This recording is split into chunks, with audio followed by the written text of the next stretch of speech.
할렐루야. 좋은 아침입니다. 오늘도 기도하며 새벽 시간을 시작합니다. 말씀의 은혜를 허락하여 주옵소서. 성령께서 우리를 인도하여 주옵소서. 기도와 말씀으로 우리의 삶이 거룩하게 하옵소서. 기도하며 오늘 새벽 예배를 하나님 앞에 드리겠습니다.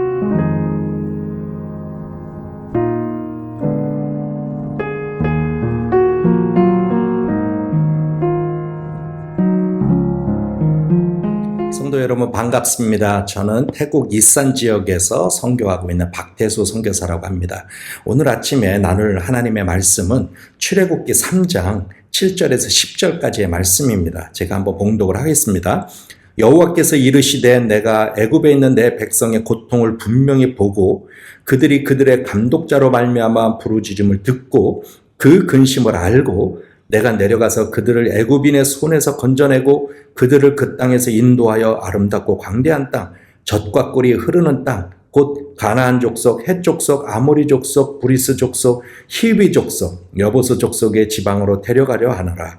이제 가라. 이스라엘 자손의 부르짖음이 내게 달하고 애굽 사람이 그들을 괴롭히는 학대도 내가 보았으니 이제 내가 너를 바로에게 보내어 너에게 내 백성 이스라엘 자손을 애굽에서 인도하여 내게 하리라. 아멘. 이 말씀은 하나님께서 모세를 부르셔서 애굽으로 보내는 그런 장면입니다. 이 말씀에 보면 7절에 하나님께서 말씀하시기를 내 백성의 고통을 분명히 보고 또 부르짖음을 듣고 그 근심을 안다고 말씀하십니다. 여기서 안다라는 그런 단어는 우리가 알고 있는 그런 안다라는 단어와 약간 뉘앙스가 다릅니다. 히브리어로 야다라는 단어를 쓰고 있는데요. 이 야다라는 단어는 이렇게 우리가 예를 들어서 이해를 할 수가 있습니다. 여러분이 오래전에 한국에서 큰 산불이 났었죠. 그 소식을 여러분은 알고 계실 겁니다. 뉴스를 통해서 유튜브를 통해서 들으셨을 겁니다. 그것을 그냥 아는 겁니다. 그런데 야다라는 단어의 뉘앙스는 만약에 여러분의 자녀가 그곳에 살고 있었다면 그 소식이 어떻게 들려왔겠습니까? 여러분의 집이 그 산불 한복판에 있었다면 그것은 우리가 알고 있는 그런 뉴스의 그런 뉘앙스가 아닐 겁니다. 고통스러울 겁니다. 그 소식을 듣는 순간 밤잠을 못 자고 밥을 못 먹고 그런 고통을 느꼈을 겁니다. 야다라는 단어의 의미는 이런 체험적인 아는 겁니다. 그래서 하나님께서는 우리가 고통하고 부르짖고 하는 것을 아실 뿐만 아니라 체휼하신다는 겁니다. 우리가 어려울 때 체휼하시고 우리가 고통스러울 때 같이 체휼하시고 우리가 힘들고 좌절하고 밤낮 부르짖을 때 하나님께서는 그것을 알 뿐만 아니라 또 그 고통을 같이 우리와 함께 누린다는 것입니다. 이것이 얼마나 우리에게 큰 위로가 되는 말씀입니까? 그런데 이렇게 우리를 알고 야다하신 하나님은 우리만이 아니라 이 세상에 있는 모든 사람들에게도 그 동일한 사랑을 갖고 계신다는 거죠.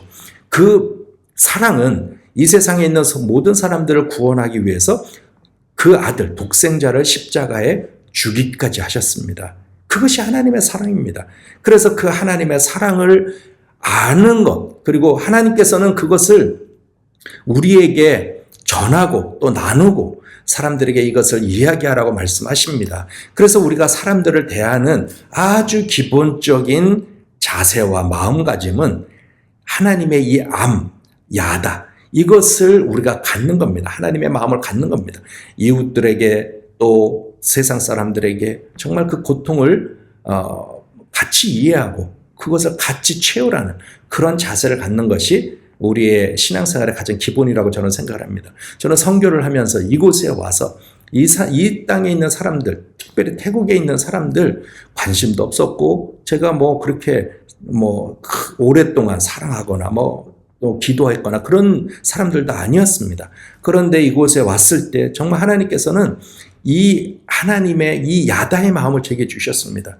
어느 순간부터 이 민족이 제게 그 가슴에 생선가시처럼 박혔습니다. 그래서 얘기하다 울고 설교하다 울고 기도하다 울고 정말 생각만 해도 이 민족이 가슴 아프고 마음이 아프고 고통이 내 고통이 되고 그런 마음을 하나님이 저에게 주셨습니다. 그래서 저는 이 나라와 이 사람들에 대해서 관심도 없었다가 그냥 그 인생을 바꿔서 이 사람들을 위해서 사역하게 되는 그런 계기가 됐던 겁니다. 그리고 하나님께서는 10절 말씀에 8절 말씀에 내가 내려가서 그들을 애굽의 손에서 건져내고 그들을 인도하고 젖과 꿀이 흐르는 땅으로 데려가겠다. 하나님께서 하시겠다는 겁니다. 지금 모세를 애굽으로 보내시면서 내가 하겠다 말씀하시는 겁니다. 선교는 내가 하는 것이 아닙니다. 하나님이 하시는 겁니다. 주님의 일은 내가 하는 게 아닙니다. 하나님께서 하시는 겁니다. 하나님께서 우리를 사용하시는 겁니다. 우리를 통해서 하나님이 일을 하시는 겁니다. 저는 이곳에 와서 가장 많이 들었던 말이 안 된다. 무조건 안 된다. 불가능하다. 그런 이야기를 굉장히 많이 들었어요. 그도 그럴 것이 이 이산이라는 지역은 태국에서도 가장 가난하고 가장 소외되고 교육이 가장 낮고 그래서 문맹자들이 굉장히 많습니다. 요즘 같은 세상에 글을 모른다는 게 말이 됩니까? 그런데 이 지역에는 문맹자들이 너무 많아요. 그리고 많은 사람들이 이곳을 탈출하는 것이 꿈에도 소원입니다. 그래서 젊은 사람들이 고등학교만 졸업을 하면은 대도시 방콕이나 치앙마이 이런 대도시로 가서 일하는 것이 꿈이기 때문에 다 몰려나갑니다. 그러니까 이곳은 누가 보더라도 소망이 없는 지역이다. 이렇게 이야기를 합니다. 그래서 이곳에서 제가 선교를 하고 복음을 전하기 시작을 하면 사람들에게 꿈을 주기 시작을 했습니다. 하나님께서 아시아 대부분의 나라에 부흥을 한 번씩은 체험하게 하셨는데 태국에는 부흥의 경험이 없다. 나는 소원하기를 그 부흥이 태국에 임하기를 원하는데 그 첫 불씨가 이 이산 땅에 임하기를 원한다. 그렇게 이제 꿈을 주고 비전을 나눴습니다. 그런데 대부분의 사람들의 반응이 그런 일은 절대 일어나지 않아요. 뭐 그런 반응이었어요. 여지까지 선교가 된 지가 200년이 되도록 이 이산 땅은 가장 열악한 선교도 안 될 뿐만 아니라 전도도 안 될 뿐만 아니라 교회도 안 됩니다. 가장 크다고 하는 도시의 교회는 50명, 60명. 대부분의 교회가 10명에서 20명 모이는 교회. 정말 거기를 이 마의 장벽이라 할 정도로 그 교회가 넘어가질 않아요. 그런데 무슨 태국에 부흥의 불이 일어나고 그곳이 그 첫 불씨가 이산에 일어난다? 말도 안 된다. 이렇게 이야기를 했습니다. 그러나 저는 그 꿈을 이야기를 하고 능남성 나도 두 사람 그냥 성도 한 명이 계속 두 사람씩만 전도하자. 그리고 1년에 더도 말고 그냥 두 사람만 인도해서 교회에서 양육하고 제자 만들고 그 사람들이 교회에 정착하도록 해보자. 두 사람만 한번 해보자. 그래서 한 게 이제 능남송입니다. 나도 두 사람 운동. 이것을 이 이산에 있는 교회들에게 전파를 하고 훈련을 하고 전도할 수 있도록 자료를 나눠주고 할 수 있도록 훈련을 해주고 이것을 작년 1년 동안 집중을 했습니다. 사람들이 교회는 안 돼요. 이 지역 전체는 안 돼요. 이산은 불가능해요. 그런데 내가 두 사람 전도하는 거? 그거는 될 것 같네요. 그래서 사람들이 나도 두 사람 전도 운동을 시작했어요. 그리고 나도 두 사람을 1년에 그냥 교회로 인도를 하고 양육하기 시작을 했습니다. 1년이 지나고 났는데 200여 년 동안 정말 가장 열악했던 선교지 태국에서도 가장 복음화 일이 안 돼서 0.2%밖에 그리스도인이 없는 이 땅에 작년 한 해 동안 121%의 교인 성장이 일어났습니다. 저는 한국을 가도요 선교가 전도가 안 된다. 교회들이 다 안 된다. 다 그 기독교인의 숫자가 줄어들고 있다. 미국 가도 난립니다. 미국 교회들도 다 기독교인의 숫자가 줄어들고 있다. 그런 이야기를 합니다. 유럽을 가도 마찬가지고 전 세계 어디를 가도 전도가 왕성하게 돼서 교회가 늘어나고 있습니다라고 하는 그런 나라는 극히 드뭅니다. 그런데 아시아에서 가장 열악하고 그것도 태국에서도 가장 열악한 이 이산 땅에 작년 한 해 동안 121%의 교인 성장 기적입니다. 기적을 하나님이 하셨습니다. 누가 하셨을까요? 하나님이 하셨습니다.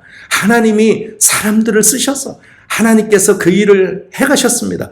저는 다 오늘 다 나눌 수가 없지만 곳곳에서 이런 운동들이 계속적으로 일어나는 것을 보면서 이것은 어떤 한 사람의 일이 아니구나. 하나님께서 하시는 거구나. 오늘 말씀처럼 내가 내려가서 하겠다. 내가 그들을 인도해내겠다. 내가 그들을 데려가겠다. 하나님께서 여러분들도 그렇게 하실 줄 믿습니다.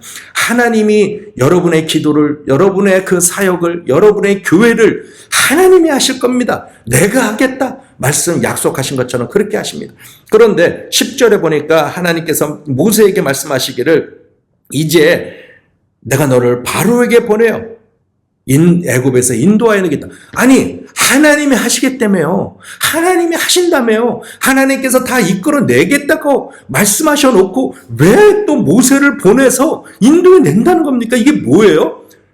이 말씀은 하나님께서 우리를 동역자로 함께 일을 하기를 원한다는 겁니다.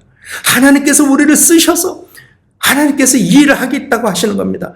왜 우리를 더 동역자로, 왜 우리를 쓰셔서 이 일을 하려고 하실까요? 하나님께서 우리를 축복하시기 위해서입니다. 우리의 인생을 복주시기 위해서입니다. 하나님이 스스로 다 하세요. 하나님이 못하시는 분이 아니지만 그러나 하나님께서 우리를 사용하셔서 이 일을 하시겠다는 것은 우리에 대한 축복의 메시지입니다. 우리는 무엇인가를 할 자신감도 없고 능력도 안 되고 지식도 안 되고 경험도 없어요. 그런데 하나님께서 너와 함께 하겠다. 내가 너를 보내겠다 말씀하세요. 왜요? 축복하시기 위해서. 여러분을 복주시기 위해서. 그러면 우리가 해야 될 반응이 뭘까요?